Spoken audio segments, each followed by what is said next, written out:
My family cut me off years ago over false Rpe allegations from my ex. Now they're trying to come back into my life. Unaware of the new life I've built without them. My family abandoned me years ago when my ex falsely accused me of rape. Now they want to reconcile, but I've shown them the wonderful life and family they missed out on. My ex-girlfriend cheated on me, and after I found out and confronted her about it, she got scared and told nearly everybody we knew that I had raped her to cover up her cheating. I was placed in custody during the investigation but released as there was no evidence. My parents had already disowned me, and most of my friends had distanced themselves from me. I wasn't even proven innocent by a jury, so my parents still believed me to be a rapist who had gotten lucky. My best friend began to help me behind my parents' backs, and I ran away. I had nothing to lose, as nobody liked or even approached me, and my college barred me from attending lessons, only emailing me the work and bringing me in for exams. I went as far away from that town as I could and got an apartment. After working in some community jobs for some money, I managed to stabilize myself. I decided to change my name after a while because I came to hate looking at it for some reason I still don't know why. This helped me start a new slate, and I made a few new friends when I went into university again. I don't know why I did this. I'm still in truckloads of debt and was incredibly poor looking back. I finished my degree in teaching and moved far away to a country on the opposite side of the globe, where I live now. I got a nice apartment and settled down in my new job. I eventually met a girl who turned out to become my now wife. I originally couldn't trust her, but after realizing how much patience she had with me, I would flinch if she tried to touch me or I'd start fidgeting when she'd get close. I fell head over heels for her. She eventually gave birth to my twin daughter and son, whom I adore and will defend to the edge of the universe. Her family got used to me very quickly, considering I was a foreigner and not very trusted. They treated me well, and I sort of remembered how a loving family actually is. Now, I'm living in a nice house with both of my children, and my wife and I are very happy. That is, until last night, when I was playing on our PlayStation with my son while my wife and daughter were in the garden. There was a knock on the door, and lo and behold, my father was there. He smiled weakly and began to speak, but I slammed the door so hard I scared my son. I took him to his room and called for my wife to take my daughter to her bed. She was freaking out, and so was I. My father kept knocking on the door, and I just broke down at that moment. My wife comforted me and then answered the door for me. She asked who he was, and he said he was my father. I had given my wife a vague background of me, and she had nothing but sorrow for me. She looked pissed, understandably, and began to scream at my father for abandoning me and whatnot. After she calmed down, I told her to let him in and for her to go to our kids' bedroom and keep them busy while I talked to my dad. He said that he was doing my ex-girlfriend a favor by clearing some stuff on her phone, and while he was clearing out some messages on her phone, he saw a conversation between her and the guy she was cheating on me with, basically expressing the guilt for ruining my life and that she wanted to take it all back. My father didn't confront her, as he wasn't ready to bring back a dead situation, but silently began to hunt for me to tell me that he believed me. I don't even know how he found me, but I don't care, because he's here now. For the part I need help with, I don't know what to do. After walking through some random streets, I've considered my options alone and I've come to some conclusions, but I'm not sure what the best decision is. Turn him away and tell him to go back to our country and leave me alone. Reconcile with him and tell my mother.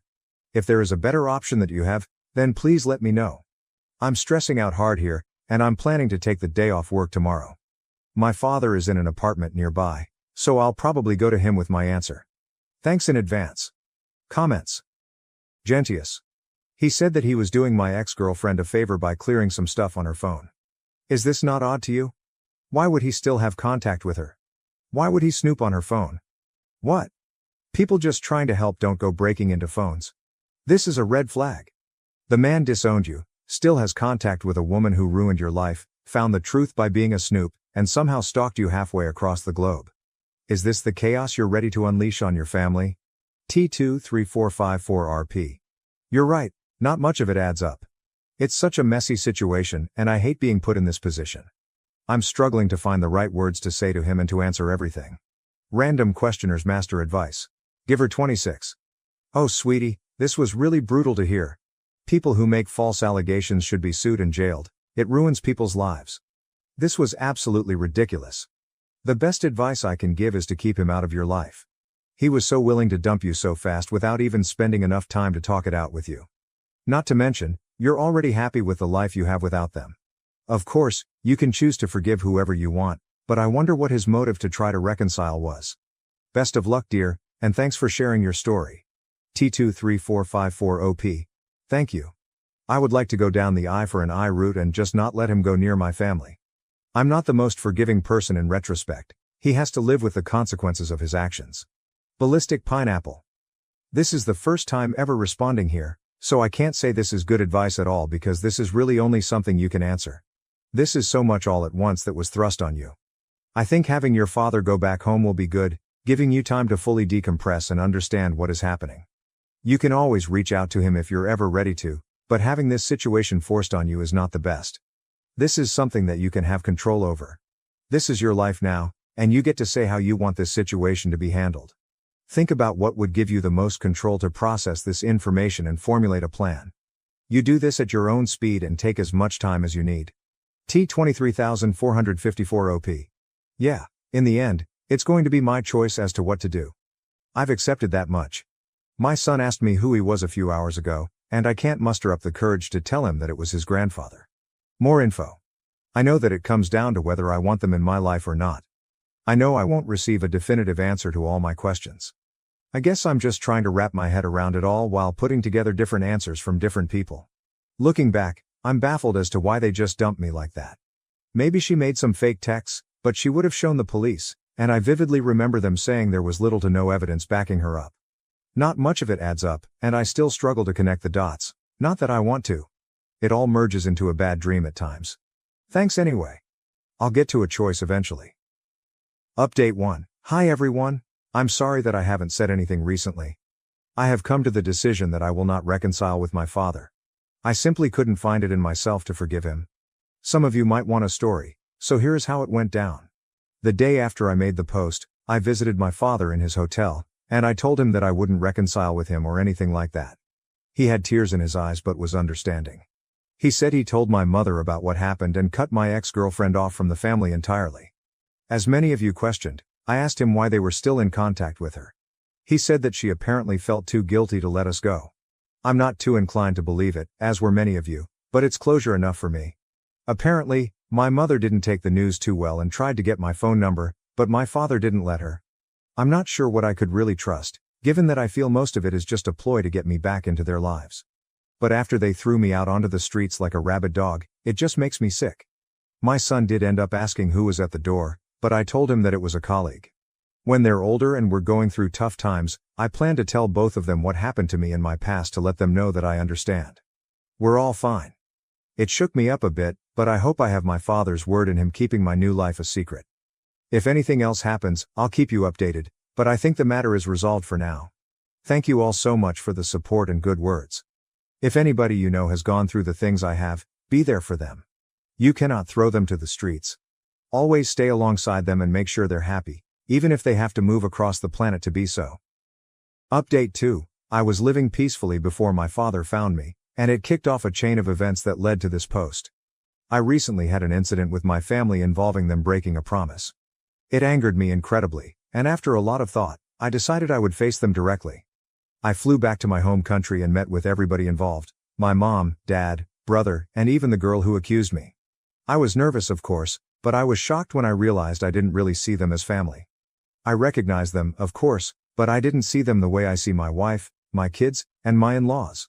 My mother started by breaking into tears and trying to apologize. I just felt disgusted by it.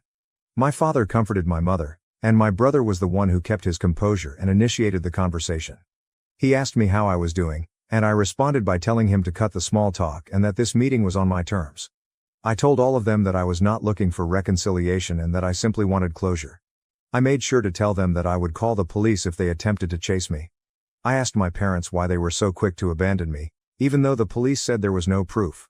They said they made a rash decision, and seeing me in custody broke their hearts. I called them out on it since they didn't try to stick up for me or anything. So, I then asked what some people on my original post had said about my father looking through my accuser's phone. He said that she came to him to ask him to clear off her phone of non-essential stuff, and that's when he saw the chat logs with her friends. My dad was always good with technology, so while it wasn't fulfilling, I accepted it. I then asked my brother why he never contacted me. He looked surprised and said that he did, but I just ignored him all that time. Turns out he was right. My brother had tried hundreds of times to contact me and give me money to get me off rock bottom, but questioned why I never answered and assumed that I hated him because of what happened. Well, as it turns out, my mother had my contacts blocked on all of her phone plans, as she paid for my brother's old phone plan, so I couldn't even receive help when I was completely lost. Then the cherry on top was my ex. I first asked her why she actually did it. She said that she was scared of what would happen and that she never stopped loving me, even throughout it all. She said that every session of therapy made her feel even more guilty as she knew it was all fake. She then told me that she hadn't dated anyone since, in hopes that I would come back and she could apologize, because I'm sorry would really reverse time and fix all of it. Apparently, even that was BS, because my father said that he found chat logs of 3 different partners she had when I was away. My ex broke down crying and tried to hold my hand. She had the audacity to ask for another chance. This just made me spiteful, and I pulled out my phone and began showing all of them hundreds of pictures of my 2 children's milestones and good times. My family we had together, our visits to cities, their first day of school, both of them, and my wife in my arms. I told her that this was what she could have had if she wasn't so stupid, and my parents what they missed out on for not even hearing me out.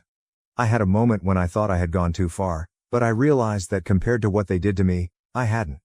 My visit wasn't all miserable though. I met up with my old best friend and his family. They were happy to see me, and I was still grateful for them taking me in when it felt like the whole world was against me. I plan to return to the country one day to show my kids where half of their culture comes from. I won't let them anywhere near my family though. As far as I'm concerned, my only family is my wife, her family, and my kids. I'd say it went pretty well. Edit. As some of you asked, I decided to allow my brother to fly over and meet his nephew and niece. I completely forgot to mention this in the post, apologies. I hesitated at first because my brother and I weren't really on great terms growing up, brotherly rivalry and all that. I don't have any social media, so it's understandable that he could only try my phone number, but by that point, I had another number, so it wouldn't have worked anyway. I've left the decision to go to the authorities up to my family. If they were truly remorseful, they'd report her. It's beyond me now. I might hear from my brother about it. I'm quite happy with how things turned out, to be honest. I'm truly happy with the family I've made, and now that they're all away from me, I feel really at peace. Story 2. I discovered my wife's affair through our kids when they innocently told me about her secret friend who played dad while I was away. So, I had my mother-in-law help me bust them in the act. I and my ex-wife were married for 7 years. We were madly in love, and I never thought a day would come when I'd share my heartbreak story on this platform. My wife and I were ex-colleagues at work before I was transferred. We both worked at the same organization and were pretty close, but our closeness intensified after I was transferred to head a new branch of our company in a different state. She was one of the most intelligent workers we had, which attracted me to her. When we worked in the same office, I didn't have any feelings for her. I just knew I liked her, and she was one of the people I used to talk to regularly. But weeks after I was transferred, I can't explain how it all happened, but I found myself talking to her every day. We continued this way for months until I asked her out. As she already liked me, she did not need to think about my proposal like other girls would, she just said yes. We dated for 2 years before marrying. In the space of 2 years, I resigned from the company I worked for. Something happened there, and I was forced to leave. But luckily for me, I found another job in our state shortly after the office incident, and I moved back. This second job was way better than the first, but the only disadvantage was that it demanded I travel regularly. In the first year of our marriage, my wife and I had a daughter, and in the 4th year, she gave birth to a boy. Becoming a father was one of the best things that happened to me, and I sacrificed so much to ensure my wife and kids were comfortable. My wife was also a hard worker, so together, we joined forces and raised our 2 beautiful kids. We barely had any issues, and even if we did, it was nothing we couldn't fix. Aside from being a good father, I tried my best to be a good husband too. I would occasionally treat my wife to special dinners or whatever she wanted. Most of the time, we would send the kids to her mother's house and spend the whole weekend together. We occasionally did this because I didn't want us to get overwhelmed with making a living and forget to enjoy our marriage as we grew older. Also, we tried as much as possible to go on a vacation every year, even if it would be a 1-week vacation. I'm sharing all this to show that I played my part in being a good husband, and I treated my wife as a queen.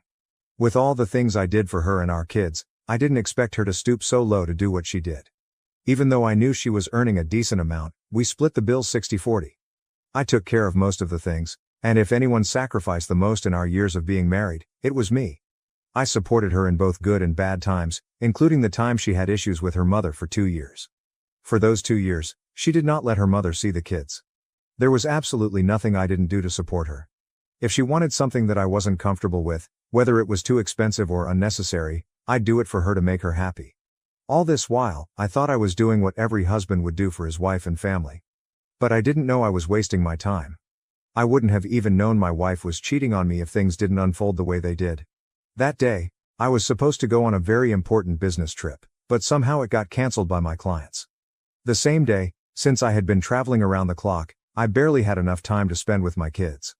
Earlier that day, the agreement between my wife and me was for me to drop the kids at her mother's house because I had to pass through that road to get to the airport. But after the meeting was canceled 2 hours before my departure, I decided not to drop off the kids anymore so I could spend time with them. We played various games together, and it was so much fun. Meanwhile, I made a deal with the kids that if they could catch me in our tag game, I would give them ice cream. Giving them ice cream meant I would break their mother's rules of having ice cream twice a day, but we promised one another we wouldn't tell. As the kids were eating their ice cream, I noticed they were whispering something to each other. When I asked what it was, they made me promise I wouldn't tell my wife. Once they said that, I was curious and promised not to tell so they could open up. To my greatest surprise, the kids told me my wife had a secret friend. Whenever I traveled for a business trip, she would invite her secret friend over to come and pretend to be their dad until I returned. They even went into details and told me my wife's secret friend would spend the night in our room with my wife. If I was coming home on the evening of a particular day, my wife's secret friend would leave early that morning. When they said this, I was sure they didn't make it up because this wasn't the kind of thing children could make up on their own. They told me because my wife's secret friend always gave them ice cream in secret too, and they would all promise not to tell their mom about it. I was so livid when I heard that a stranger was coming into my house to feed my kids and my wife led him to do so. To avoid exposing what I found out, I asked my kids to not say anything to their mom, and they promised not to. Later that evening, when my wife came home, I smartly tried to get information from her, but it wasn't forthcoming, so I stopped. I tried to go through her phone when she was sleeping that night but couldn't find anything, so I decided to catch her in the act. 2 days after my kids opened up to me, I lied to my wife and told her I was going on a business trip and would be back after 4 days. She went grocery shopping that morning and took the kids with her, leaving me at home to prepare. I told her I wasn't driving and would hire an Uber to take me to the airport, and she believed me. About an hour later, she returned from her grocery shopping, and shortly after, a man showed up at our house. I watched from the basement window as my wife gave him a passionate welcome kiss before inviting him inside our home. She believed I was on my way to my business trip and didn't know I was hiding in the basement. As soon as she and her lover stepped inside the house, I called her mother and told her everything. I told her to come and help her daughter pack her stuff out of my house because our marriage was officially over. Then, I ended the call and waited. Moments later, I heard a car screech into the driveway. As soon as it parked, her mother jumped out and started yelling and screaming. I'm sure my wife was shocked to see her mother there, but nothing surpassed the shock she had on her face when she saw me come out of the basement. She was speechless and didn't even know what to say. I was so disappointed that I couldn't even question her or confront her lover. I simply told her to leave my house before I returned, and I took my kids out so they wouldn't see how their grandmother would tear their mother apart. Later that week, I conducted a paternity test for my children, and we were a match. Then, I explained the horrible things their mother did by bringing someone else to act like their father to them. I'm not sure they completely understood, but at least they understand why I divorced their mother. I hired a good lawyer, and he helped me get custody of my kids. Now my kids are all I have, and even if I marry again, it will be when they get older. She has often tried sending the kids to come and talk to me on her behalf, but I have warned them about that.